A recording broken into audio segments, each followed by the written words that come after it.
discovery in Roswell. And this is what that man had to say about dead aliens and who may be haunting us to this day. At one point, he said they killed it. And I asked her, I said, well, do you think he meant that they killed the story? Yeah, being a newsman, I would have thought that's what they meant, the way they changed it. That's what my immediate thought was. And she said, no, we believe he meant literally they killed it. That they brought one of them in and that they poked and pried and cut and, worked on them until they killed it. And maybe they didn't want to kill it, but because of the way they handled it or whatever, they killed it. Yeah. Right. It would be like taking a strange animal that you don't know anything about. You don't know the physiognomy. You don't know how to handle it. You don't know how to treat it. But yet you go in and start opening it up and start trying to poke and prod around. You might end up accidentally killing it. Exactly. Yeah, this was probably like Emery Smith on some 20 and back. He sounds like the type to be poking around this thing. They have a pretty bad opinion of the doctors working on the aliens. Like, I don't think they just poked at the things for no reason to kill it. Maybe they're trying to save the alien. He just sounds like they're like digging around willy-nilly. Yeah, like, we don't know anything just about stabbing it in the stomach, just like, I wonder what this will do. Scooping around. Yeah, like it's some Dr. Dreadful thing. Oh, that's a fun soundbite we haven't heard in a while. Yeah, it's just like because I had that alien autopsy thing. That's all you really do is poke around and make candy in the thing, and that's what he's implying. Oh, dribble. Yeah, this is pretty, yeah. Gross. Oh, good to have it back. There was another witness of this alien ghost of Roswell, a.k.a. Mr. Scratch, and this witness calls into the show. Let's hear from her. Now, we have your witness on the line, Jim, so why don't you tell us a little bit about Josie? Great. Hi, Josie. Hi, how are you? Just lovely. This is Josie Maronis. She's a night nurse there at the New Mexico Rehabilitation Center, and I talked to her a few nights ago.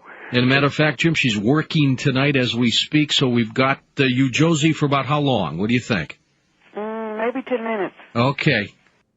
Okay, Josie the night nurse, Josie Maroney, I think her name is. She's got 10 minutes. She's working. She takes this time. Very nice lady. Hopefully the ghost is quiet. Yes, they actually have a call-in a witness. Yeah, that's really irresponsible of George Noory to take somebody away from their post. How dare I'm sure someone's covering for her. Who knows? I mean, there's only alien ghosts and all kind of weird stuff roaming around this hospital. Taking her 1 10-minute lunch break, and now she can't eat. She is eating during it. She does eat during it. It's kind of annoying, but no, she doesn't. She's only got 10 minutes, so she doesn't have a lot of time. So she has to get right to this story. Okay, well, go ahead and just tell us what you've experienced. Well, we have a little kitchen here on the second floor, and one night I was just, going in and out, and one of the times that I was on my way out of there, I felt kind of like a force or I don't know what. I couldn't really move, and it was just paralyzed. Well, semi, it's like not all the way, but you know where you're at and what you're doing and all, but it's just something holding you back, like you can't move. But anyway, I found a way where I was able to turn to my right, and there's a bookshelf kind of sort of at the end of that hall, and the doors are glass. Well, this thing was just standing right there looking at me, and I freaked out royally. I mean, but I still couldn't really move that much. And it just stood there and looked at me, and it just went away, and I was able to move on my way, but it was a real freaky feeling.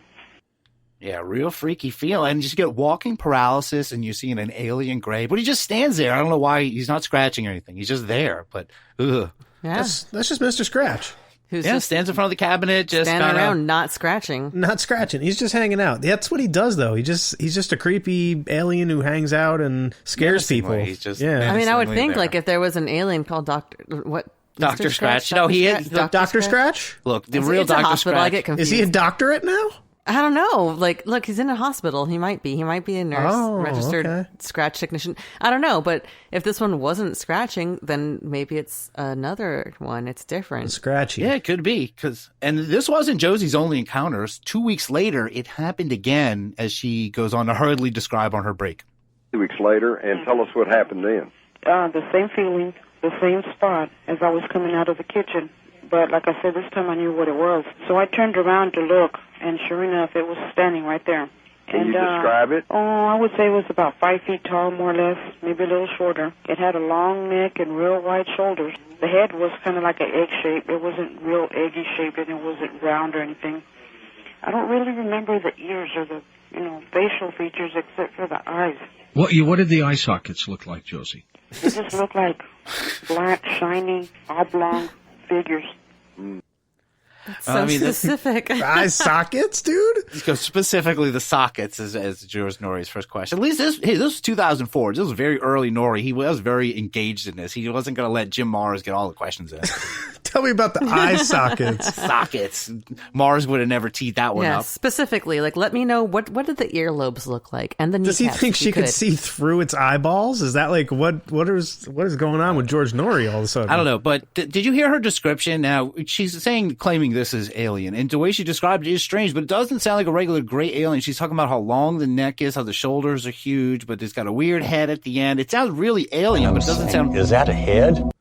Then there's a head. It sounds alien, but not like our classic alien. But it's, I don't know. It's one of those things like it's alien. If you know it when you see it, it's alien. Yeah. Sure. It's the classic egghead gray, pretty much, right? It looks scarier when they're ghosts. That's what we talked about. They won the Tournament of Aliens one year. I'm pretty sure the eggheads. Okay, sure, the eggs. Really?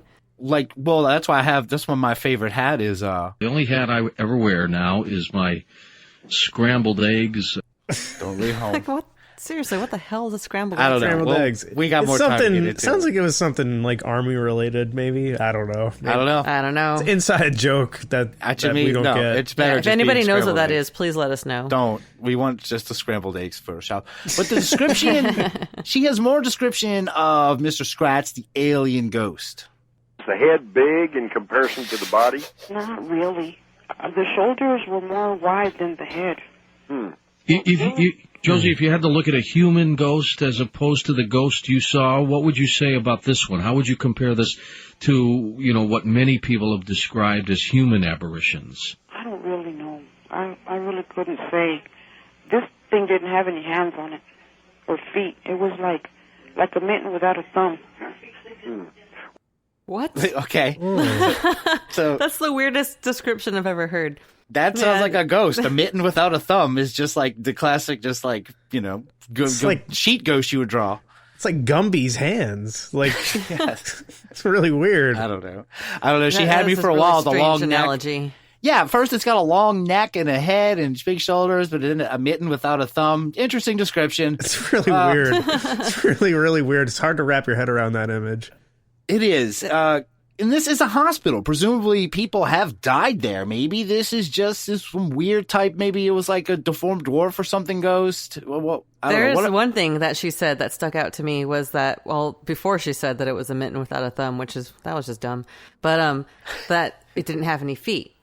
That's common with spiritual apparitions. Yeah, I'm sure. You can't see their feet. What am I going to do without any feet? Oh, look at that time. Exactly. But yeah, and this thing, it could just be a human ghost. Lots of people have died there. What about that? Well, did you have the idea that it was human, or did you feel like it was not human? I didn't feel it was human because of the force that inflicted on me. I didn't think that was anything. I've never been afflicted that way by any other human being, so I didn't think it was human at all. And that's a good question, Jim, because it is possible that there may be human, and that's in quotes, obviously, ghosts that are in this rehabilitation center. I'm sure that people have died there as well, right? Yes, we've seen them too, believe me, and there is a big difference. Okay, there's a big difference, yeah. Boy, the poor spirits that had to die at this place are stuck with this alien looking freaky thing that they don't know what's going on. Poor them stuck with them? Like, that sounds awesome. They're lucky. Yeah, maybe. Like if my human spirit had to be trapped in a certain physical location on Earth, and there was an alien there too, I'd be fucking stoked. He's doing some weird arm things though with his hands that I don't think it wouldn't. Ooh. Okay, I don't what want do you mean, like weird gang signs, or he's got like one hand. He's got like just like a mitten with no thumb. He's got a weird hand situation going on, and he walks weird. They said he doesn't have feet. What does he have then? He's just like. So you don't think that you wouldn't be his friend just because he doesn't have any feet and he's I think he would just be thumbs? He'd be weirding out all the other ghosts who are trying to. None of us are dying in this hospital, guys. We're fine. Nothing. It's not a possibility. I guess. You don't worry about Josie. You're right. You're right. And Josie seems really confident that it's kind of an alien. So that kind of brings up the fact, the question: Did Josie know about Roswell and the fact that an alien might have died there? She could have, and maybe she's just going with that story. And if you like the mitten with no thumb description, she's got another great description about it too. Josie has not heard about anybody else encountering that kind of ghost. No, but others, so nobody put that idea in your head. No. Okay. Did it look transparent or solid? It was solid. Gosh. It looked like the mummy wrapped up in some of that silk tape that we use around here. Yes. It was pretty. What? Okay, now it looks like a mummy wrapped up in silk tape, and it's pretty. It was pretty. Is it a mitten? Is it a mummy? What's going on here? Pretty mittens. Who cares? If it's pretty, who cares? And then all this time, it's a gray alien with the head of a gray alien? Long neck. It's a mitten, long-necked alien. And, it's an alien. That's the one thing we're sure. This is the Roswell. Look, this is Alien Ghost. This is for sure one. So weird. Look, I got to get some backup. You're not helping me, Josie. So, multiple staff members, they're also seeing this alien ghost. But what about the patients? We did have one patient that kept saying that he was visited by one of the aliens, and he was talking to him. What did he say that it said to him? That, well, it's been a while. Things like he was going to be okay, too, and he was going to, do, what he used to do before he got in his accident and stuff like that. So it was just comforting to him, but this being never really got into why it was around here, right? Yeah. Well, isn't that interesting that now we have an alien specter that's comforting people? Yeah, benevolent here. Yeah. Mm-hmm. This is a friendly Roswell alien. He's right neighborly little guy. He's nice. Yeah. Normally, I would like that. I'd be so on board. Like, that's fantastic. But for some reason, I feel like I don't trust it. Like, because sometimes there's spirits that will trick you, and they'll act like they're being very nice. Don't trust anybody, and that includes gray alien ghosts. Yes, yeah, especially if you can't see their thumbs. You can't see it if you don't know what's going on with it. Yeah, that is. Think about it. You're staying at this place, and they would put you on so many meds. It's like, yeah, the alien ghost visited me again last night. It's cool though. They're friendly. They're definitely not trying to harm me in an overarching way. I don't know. Well, I mean, that's kind of it for Josie and the alien ghost. Her break was over. Wait, so we didn't find out what happened after that? Well, she was promptly fired because they can't have people running medical facilities. No, I'm kidding. She was not. But that really was it. Josie had to go after that. They just kind of talk about Roswell some more. So what do you guys think? This is our first alien ghost. I mean, Mr. Scratch. He used him as a name. Yes, Dr. Scratch is fine. Sure. Dr. Mr. Scratch. I mean, why not? I've heard of the ghosts of pets, people whose pets have passed on, and they still will hear the cat coughing up a hairball or jumping on their bed and everything like that. If that can happen, they're not human. I don't see why there can't be alien ghosts. All right, see, everybody, alien ghosts, it's a real thing. Aliens died too. And I got another alien ghost for you guys. And this one is not as big as Roswell Dead Aliens, but it certainly is remarkable. And this comes to us from the television program, The Dead Files. And this is a show I've wanted to talk about for a while, and this is the perfect opportunity to do so.